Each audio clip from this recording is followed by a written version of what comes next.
മാപ്പിളപ്പാട്ട് കലാകാരൻ എന്ന നിലക്ക് കേരളത്തിൽ സുപരിചിതനായ വി എം കുട്ടി എന്ന വി മുഹമ്മദ് കുട്ടി അദ്ദേഹം രചിച്ച പ്രസിദ്ധമായ ഗ്രന്ഥമാണ് മാപ്പിളപ്പാട്ടിൻ്റെ ലോകം എന്ന ഗ്രന്ഥം.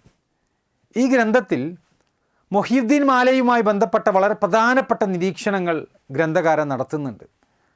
അതിലെ ഏറെ പ്രസക്തമായ ഭാഗങ്ങൾ 2008 ജനുവരി 12 ഗൾഫ് വാരാദ്യത്തിൽ മൊഹീദ്ദീൻ മാല ചില പുതിയ ചിന്തകൾ എന്ന പേരിൽ വി എം കുട്ടി എഴുതിയതായി പ്രസിദ്ധീകരിക്കപ്പെട്ടിരുന്നു. ആ ലേഖനത്തിൻ്റെ തുടക്കം തന്നെ ഇങ്ങനെയാണ്: മാലപ്പാട്ടുകളിൽ കണ്ടുകിട്ടിയ ആദ്യ ഗ്രന്ഥമാണ് മൊഹീദ്ദീൻ മാല. തുടർന്ന് വിവിധ ത്വരീക്കത്തുകളുടെ പ്രചാരണോപാധിയായി ഒട്ടേറെ മാലപ്പാട്ടുകൾ രചിക്കപ്പെട്ടു. ഇതിൽ ഖാദിരിയ ത്വരീക്കത്തിൻ്റെ വിഭാഗക്കാർ മൊഹീദ്ദീൻ ഷെയ്ഖിനെ മാതൃകയായി സ്വീകരിച്ച് രചിച്ച ഷെയ്ഖിൻ്റെ അപദാനങ്ങളാണ് മൊഹീദ്ദീൻ മാല.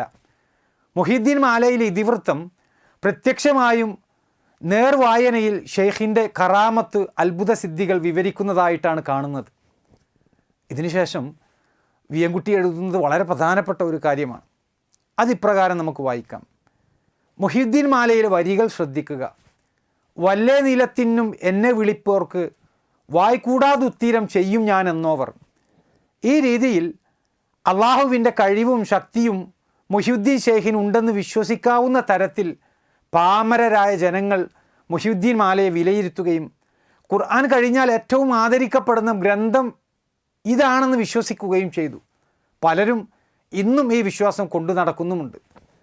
സഹോദരങ്ങളെ, കവിതകളെ സ്നേഹിക്കുന്ന, ബൈത്തുകളെ സ്നേഹിക്കുന്ന, മാപ്പിള കലാസൃഷ്ടികളെ സ്നേഹിക്കുന്ന വി എം കുട്ടിയെ പോലെയുള്ള ഒരു പ്രമുഖ വ്യക്തിത്വം ഇപ്രകാരം എഴുതിയിട്ടുണ്ട് എങ്കിൽ അതിൻ്റെ ഗൗരവം അത്രയും വലുപ്പമുള്ളതാണ് എന്ന് നമ്മൾ മനസ്സിലാക്കേണ്ടതുണ്ട്.